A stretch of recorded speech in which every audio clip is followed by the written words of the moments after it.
What if I told you that the very same stuff that makes a simple clay pot can also shield a spaceship from burning up? It's true.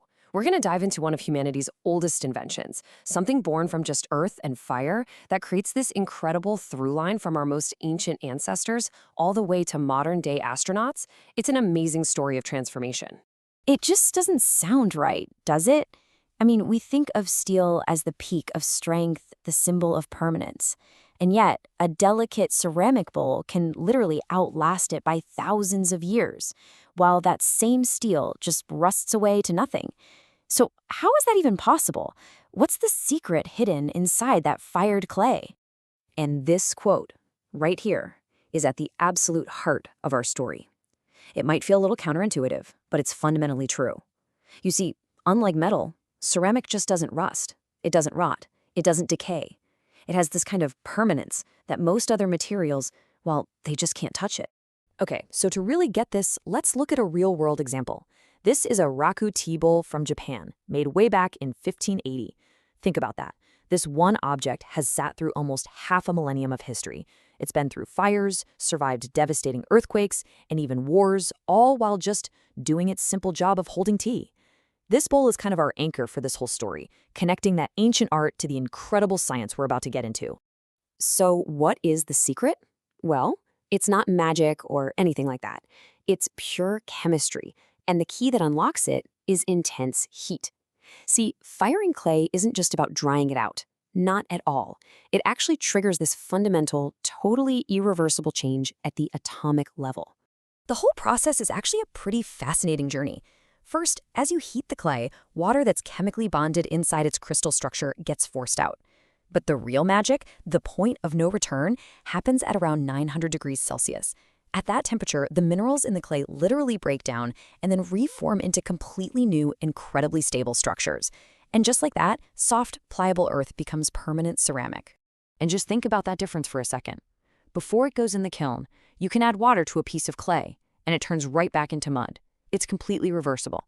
But after it's been through that fire, it's rigid. The particles are fused together. Sure, you can shatter a pot, but you can never, ever turn those pieces back into mud. That change is forever. And get this.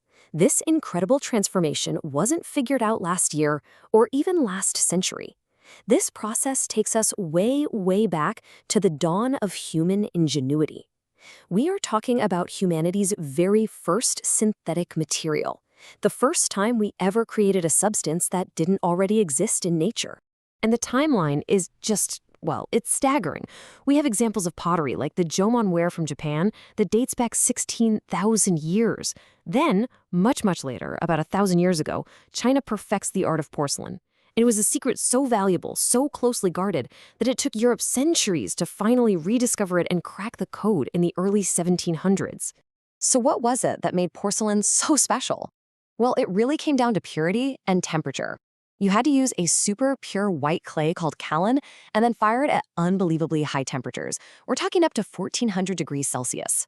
That heat causes the material to partially vitrify, which is just a fancy way of saying it turns kind of glass-like.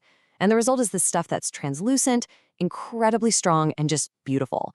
It's no wonder they called it white gold.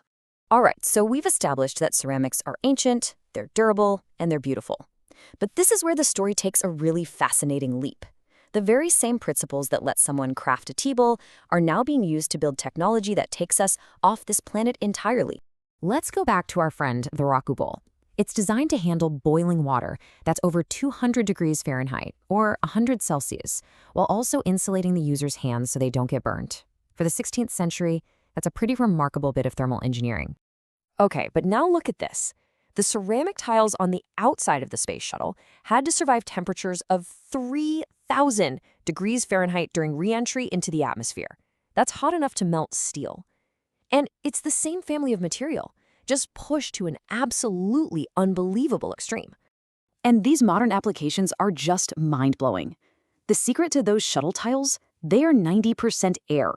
It's that porous structure that makes them such an incredible insulator. And that's the exact same principle that makes a thick, porous raku bowl cool enough to hold even with boiling tea inside. We use this idea everywhere now. We coat jet engine blades with ceramics so they don't melt. We put ceramic plates in body armor because they're lighter than steel but can shatter a bullet on impact. And we're even designing them for the inside of fusion reactors. Just try to wrap your head around that number for a second. 100 million degrees Celsius. That is the temperature inside a working fusion reactor. That's hotter than the core of our sun. And ceramics are one of the key materials being developed to contain that unimaginable energy. It is an incredible leap, right? From a simple tea bowl to literally containing a star in a jar. But you know, the story of ceramics isn't all about incredible strength and heat resistance. It's also deeply, deeply connected to culture and philosophy, especially when it comes to how we think about things like damage and repair. And that whole idea is perfectly captured in the Japanese art of kintsugi.